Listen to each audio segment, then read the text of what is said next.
En primera plana, Carlos Herranz. Bienvenidos en Primera Plana, un programa de Radio Francia Internacional y de France 24. Esta semana ponemos el foco en un tema realmente interesante: las guerras del futuro, o más bien las guerras que ya son el presente, las ciberguerras. Para ello contamos en este estudio con Israel Ayala, periodista de ccm.net, el sitio tecnológico del grupo Le Figaro, especialista en high-tech. Bienvenido. Gracias. Contamos también con mi compañero corresponsal de TV Azteca aquí en París, Miguel Martínez. Bienvenido. Muchas gracias. Y desde Bruselas, nuestra corresponsal Esther Herrera, que nos va a explicar cómo Europa se prepara para combatir los ciberataques de cara a las elecciones europeas del próximo mes de mayo. Esther, buenos días. Buenos días. La guerra del futuro, que ya son el presente. Las ciberguerras, hoy en Primera Plana. Bueno, pues todos los expertos coinciden en que Internet se ha convertido en el gran campo de batalla del siglo XXI. Las guerras del futuro, desde luego, no se van a librar con fusiles, sino más bien con soldados convertidos en grupos de hacker. En los últimos años se han producido, sin duda, varios episodios de ciberataques, muchas veces relacionados con procesos electorales. La OTAN y sus aliados han puesto en el punto de mira a Moscú, al Kremlin.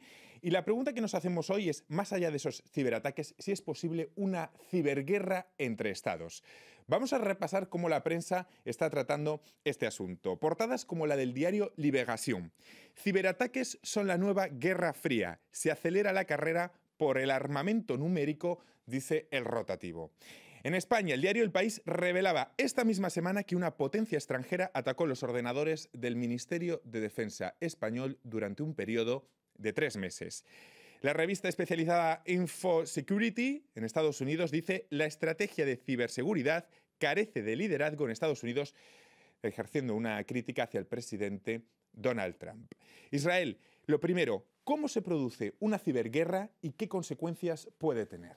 Bueno, una ciberguerra hay que imaginarse primero lo que es una guerra normal, es decir, hay 2 estados que combaten entre ellos, pero esta guerra, en una ciberguerra, se pasa en un ámbito que no vemos, es un ámbito digital. ¿Y cuál es el objetivo de esta ciberguerra? Es alterar el funcionamiento de sistemas, es alterar el funcionamiento de instituciones y también de desestabilizar, por ejemplo, a un gobierno enemigo, ¿no? Y lo que estamos viendo ahora es que esto ya está pasando. Como tal, no hay una legislación que diga cuál es el concepto de una ciberguerra, pero técnicamente sí estamos viendo que hay gobiernos que tratan de influir en distintos procesos electorales, por ejemplo, ¿no? O en decisiones políticas. Entonces, o sea, que podríamos decir que actualmente ya hay ciberguerras en curso. Sí. Lo que no podemos ver es la magnitud, es decir, porque son guerras que se dan en un espacio que nosotros no vemos, ¿no? Y no logramos darnos cuenta de la magnitud que tienen. Yo creo que en un futuro nos vamos a dar mucho más cuenta con las nuevas tecnologías que van a venir y nos van a afectar cotidianamente, pero en estos momentos estas ciberguerras se dan entre sistemas y entre instituciones de alto rango y es allí donde se ven. El público en general no la ve como tal. Quizá la pregunta sea ahora si están haciendo, Miguel, los gobiernos lo suficiente o están invirtiendo lo suficiente para prevenir este tipo de ataques. Claro, yo, creo que los gobiernos deben de invertir muchísimo, pero bien lo decías, como eso es un mundo que no conocemos, es un inframundo, vamos a decirlo. Los gobiernos deben de estar preparados y sobre todo para que la gente nos pueda entender, hoy en día todo está conectado. Entonces podemos imaginar los sistemas de electricidad, por ejemplo, que están todos conectados en Francia, las telecomunicaciones, cosas básicas como los impuestos. Entonces, los sistemas económicos, todo está conectado y deben de estar preparados a unos ciberataques. ¿Cuál es la magnitud de estos ataques? No lo podemos saber.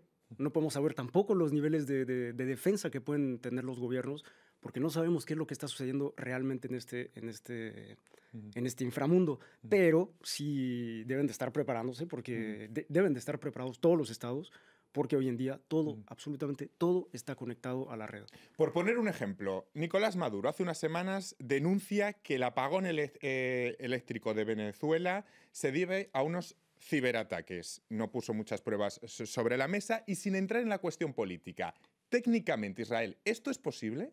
Técnicamente es posible poner en jaque un sistema eléctrico, el sistema hospitalario, si se tiene acceso a los sistemas que lo controlan. Es decir, no estamos diciendo si lo que dice Maduro es verdad o no, Sí, pero no entramos ahí. técnicamente es posible. Y esto en un futuro también va a ser posible y de hecho ese es el objetivo de los ciberterroristas o de los ciberatacantes, es encontrar las fallas en estos sistemas, porque no es nada del otro mundo, es encontrar una falla en el sistema para desestabilizar o hacer que el sistema colapse, ¿no? Entonces, técnicamente sí es posible. En la Unión Europea se han producido en los últimos tiempos ciberataques en algunos procesos, pues como las elecciones catalanas, como el Brexit. Hemos escuchado muchas veces hablar de ello. La Unión Europea ya ha anunciado un plan para protegerse de cara a las próximas elecciones europeas de finales del mes de mayo. Nos vamos a ir hasta Bruselas con nuestra corresponsal Esther Herrera. Esther, buenos días. ¿En qué consiste este plan? Cuéntanos.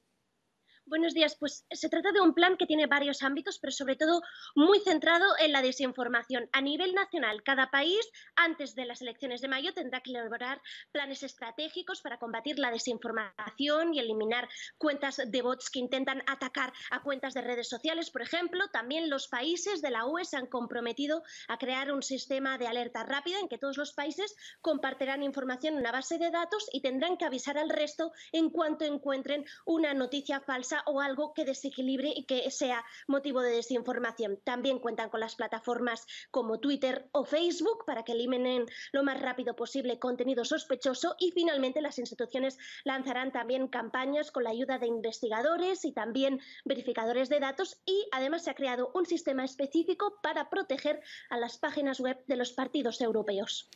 Esther, y cuéntanos, ¿cuánto dedica de forma general la Unión Europea en la cuestión de la ciberseguridad?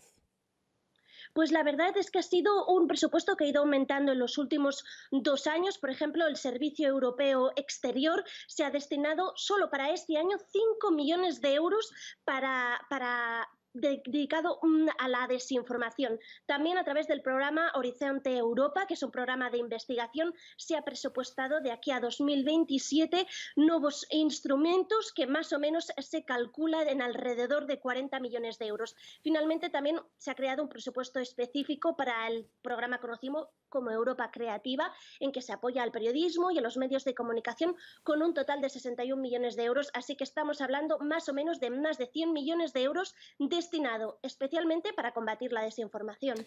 Muchísimas gracias, Esther Herrera, nuestra corresponsal desde Bruselas. Hace unas semanas conocíamos, por cierto, que Rusia está planeando desconectarse brevemente a Internet a principios del mes de abril como parte de sus preparaciones para combatir una posible guerra cibernética. Israel, ¿qué pretende el Kremlin? Tener control de Internet y de todos los sistemas. Esto no es algo nuevo, es algo que el Kremlin ya ha venido haciendo desde hace tiempo. Nosotros tenemos una edición en ruso y nos llegan siempre noticias de, por ejemplo, de que Rusia quiere que los datos de los usuarios rusos sean alojados en servidores rusos, por ejemplo. Entonces, eso causa problema a empresas americanas que, por ejemplo, Facebook, Google, Amazon, que manejan los datos de ciudadanos rusos, están obligados por la ley a tener estos datos en servidores rusos. No es algo nuevo. Lo que yo veo aquí es una intención de Rusia de tener el control de un poco como lo que pasa en China. China tiene el control de poder bajar, tumbar Internet, tumbar todos los sistemas, tiene el control de manejarlos a su gusto.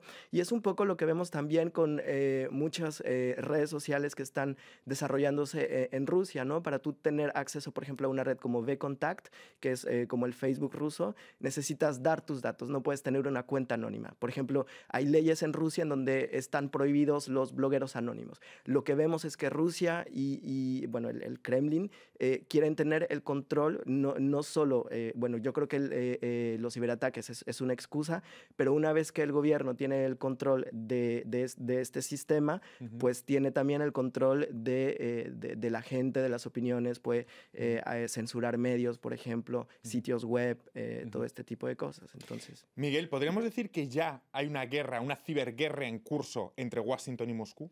No solo entre Washington, o sea, sí, y no nada más entre estas dos potencias, también hay que contar a China con las nuevas tecnologías y También hemos visto últimamente que de los últimos años cómo ha sido este tipo de los ataques y donde, por ejemplo, el lado de Estados Unidos, mucho, si hablamos de ciberseguridad, por default tenemos que hablar de espionaje. Y lo hemos visto con los programas después de los atentados del 11 de septiembre en Estados Unidos, este programa que se llevó a cabo por parte del gobierno de Estados Unidos de hacer un espionaje masivo. Y bueno, yo creo que hoy en día Moscú, no solo Moscú, sino también China, se preparan ante la amplitud tanto de ataques como de defensa. Eso me interesa porque dicen muchos expertos que aunque Rusia y China han invertido mucho en sus capacidades ofensivas cibernéticas en los últimos años, muchos dicen que aún así Estados Unidos sigue un paso por delante en cuanto a defenderse de estos ciberataques. Pues no me sorprendería justamente por este tema de espionaje que se dio en la última década, un poco más. Hay que decir y recordarle al público que hay un ciudadano estadounidense exiliado en Rusia por haber revelado todo este tipo de espionaje, todo esto cibernético, que es Edward Snowden, que ha dicho muy claramente cómo hace Estados Unidos para espiar, cómo hace Estados Unidos para controlar todos los medios informáticos, cómo está controlando el mundo. Y bueno, yo creo que a raíz de esto también Moscú y China se han puesto un poco a la vanguardia y han tenido que invertir para poder defenderse de eventuales ataques también. Muy prontito, en pocas semanas, se van a cumplir el segundo aniversario, si lo recuerdan, de aquel ataque, el ataque de WannaCry, en mayo de 2017, cuando Estados Unidos acusó a Corea del Norte de este macroataque informático que llegó a afectar a 150 países. No sé, Israel, si este caso, el caso WannaCry, fue un antes y un después en toda la toma de conciencia del mundo de los ciberataques. Yo creo que fue uno de los casos más mediatizados y eso hizo que la gente tomara conciencia, porque no hay que recordar que durante este ataque, el ataque del WannaCry, hubo otros 2 ataques que siguieron y que tuvieron mucho menos repercusión, pero lo importante aquí es cómo este tipo de ataques se expande, cómo toca a muchísima gente y son por fallas de seguridad muy básicas. Por ejemplo, el origen del WannaCry es por una desactualización de Windows XP que muchas empresas todavía utilizan. Este sistema ya no tiene más soporte técnico de la parte de Microsoft y es a través de allí que se pudo hackear e ingresar a varios sistemas, bloquearlos en realidad, porque lo que hace WannaCry es te bloquea tu ordenador, tu PC, y te pide dinero para desbloquear tu PC. Y entonces son cosas muy sencillas que impactan a muchísima gente. O sea, yo no sé, por ejemplo, si la gente que lleva tus finanzas, o sea, el Ministerio de Finanzas, utiliza, por ejemplo, qué sistema operativo, y cualquier falla, cualquier hacker puede tener acceso a este sistema. Puede saber cuánto ganas, cuánto pagas de impuesto, y estas informaciones pueden utilizarse de manera política, económica. Qué miedo me da lo que me estás contando, pero bueno, despedimos en este punto a los telespectadores de France 24, nosotros continuamos en Primera Plana. Eres estudiante de periodismo en una universidad latinoamericana y te apasiona el reportaje radial. Radio France Internacional lanza la 5ª edición del premio Reportaje en Español. El ganador o la ganadora podrá realizar una pasantía de verano en nuestra redacción en París con todos los gastos pagos. Puedes encontrar los requisitos en nuestro sitio rfimundo.com. Tienes hasta el 26 de mayo para participar.